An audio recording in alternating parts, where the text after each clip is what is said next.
दोस्तों नमस्कार, मैं फुलशंकर डामोर।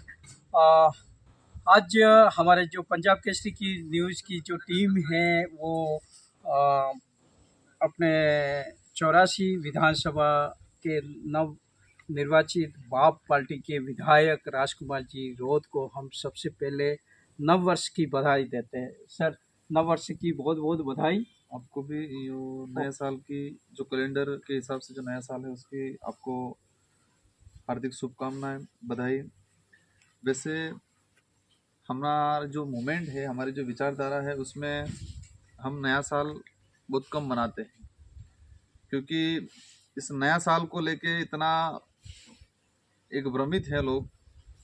क्योंकि आदिवासी समाज बात करें कि दिवाली के बाद जो ज्वार फटाड़ा और ज्वार फटाड़ा के दिन से नवा वर्ष मानता है। जब आदिवासी समाज में शहरीकरण हुआ, शहरीकरण होने के बाद 1 जनवरी से नए साल के रूप में मनाते हैं। और इसके बाद कई अलग अलग तरीके से, जैसे कि विक्रम संवत है, शक संवत है, लेकिन फिर भी आपके चैनल के माध्यम से जो साथी मनाते हैं उनको नए साल की शुभकामनाएं।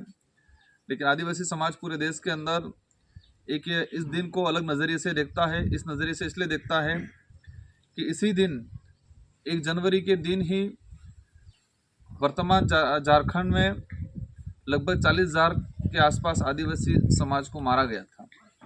और आज़ादी के बाद से लगा के अब तक का सबसे बड़ा नरसंहार हुआ था 1948 के आसपास।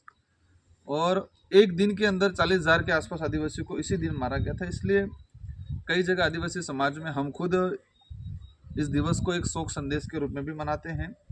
लेकिन जिन साथियों के लिए खुशी का दिन है विधायक उनको साहब, हमारी ओर से शुभकामनाएं। धन्यवाद। विधायक साहब, मैं भी आदिवासी हूँ। आज मुझे जानकारी मिली और एक शोक दिवस के रूप में मनाया जाता है, तो आगे से हम भी इस आपकी बातों को अमल करेंगे। फिर भी देखो, हमारा आप पहली बधाई आपको लेने आए थे, तो ओके, धन्यवाद धन्यवाद। नहीं सर, और भी आप इस मौके पे क्या कहना चाहेंगे? देखो, इस अवसर पे ये कहना चाहूँगा, हर व्यक्ति की सोच डिपेंड करती है कि वो क्या सोचता है, और उसके सोच के हिसाब से उसका विकास होता है, उसके समाज का विकास होता है, उसके परिवार का विकास होता है। तो हमें हर दिन को एक नया दिन या नया साल के रूप में मनाना है और जीवन में निरंतर काम करते रहना है।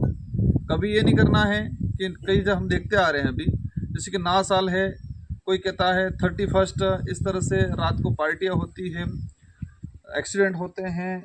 ये चीज़ें हमें नहीं करना चाहिए। नया साल ये नहीं कहता है कि पार्टियाँ करो, नशे में डूबे रहो, नुकसान करो खुद का, ये नहीं कहता है। हमें इन चीज़ों पे नहीं जाना चाहिए। एक तरह से आदिवासी समाज के लिए, विशेषकर आदिवासी समाज के जो युवा हैं, उनको कहना चाहूँगा कि हमारे बाप दादाओं की जो परंपरा, रीति रिवाज रहे हुए हैं, उनके अनुरूप चलें। हमें शहरीकरण के संपर्क में जल्दी आके, हमारी कैपेसिटी नहीं है और कैपेसिटी के ज़्यादा हम लोग इधर उधर खर्चा कर लेते हैं, तो कहीं न कहीं माँ बाप, परिवार, समाज परेशान होता है। ऐसी चीज़ों में हमें इन्वॉल्व नहीं होना है। और ये 2024 की जो शुरुआत है, उसमें यही कहना चाहूँगा मैं कि ये 2 साल देश के लिए एक टर्निंग पॉइंट है। विशेषकर देखें ये एक 24 का ही और 25 का, कि देश किस दिशा में जाएगा। क्या देश के अंदर वास्तविक ये युवा है वो समझेगा कि हमें क्या करना है? क्योंकि आज देश के अंदर जो हालात बने हुए हैं, देश दिनों दिन कर्ज में डूबता जा रहा है, कर्ज में डूबता जा रहा है। देश के अंदर दिनों दिन बेरोजगारी बढ़ती जा रही है, देश के अंदर दिनों दिन कुपोषण बढ़ता जा रहा है। हम विकास की बात करते हैं, विकास की यात्राएं निकल रही है, लेकिन मैं जो महसूस कर रहा हूँ, मेरी जो उम्र है और मेरा जो राजनीतिक अनुभव है, इसके हिसाब से देश के अंदर कुपोषण खत्म नहीं हो रहा है, देश के अंदर बेरोजगारी खत्म नहीं हो रही है, देश का जो कर्ज है वो खत्म नहीं हो रहा है, बढ़ता ही जा रहा है।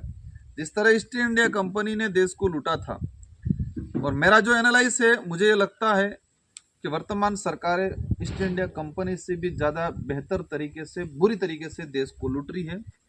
एक दिन अगर ये जो देश पे कर्जा है, उस कर्जे को देश की जो जनता है उस पर डिवाइडेशन करेंगे, तो आज प्रत्येक व्यक्ति के ऊपर 40 से 50 हज़ार रुपया कर्जा है, और ये हमारे लिए बहुत दुखदायी है।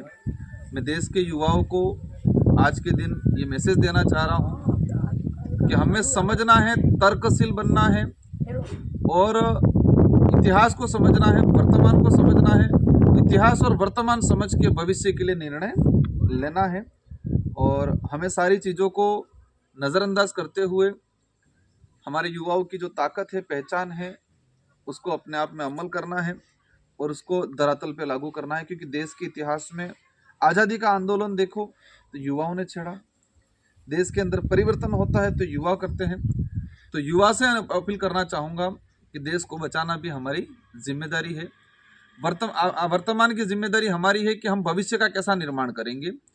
तो सारे देश के युवाओं से अपील है मेरा कि वर्तमान में हमें समझना है और जो लोग as a East India Company की तरह देश को लूट रहे हैं उन लोगों को पहचानना है।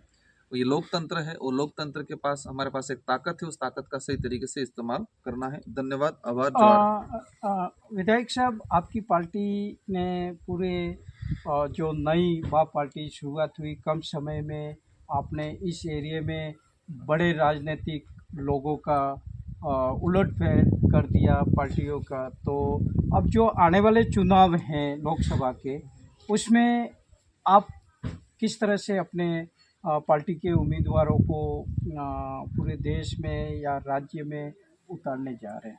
आपका पहला जो मुझे बताया कि यहाँ पर आपने बड़े बड़े लीडरों को ये कर दिया, उलट फेलट कर दिया।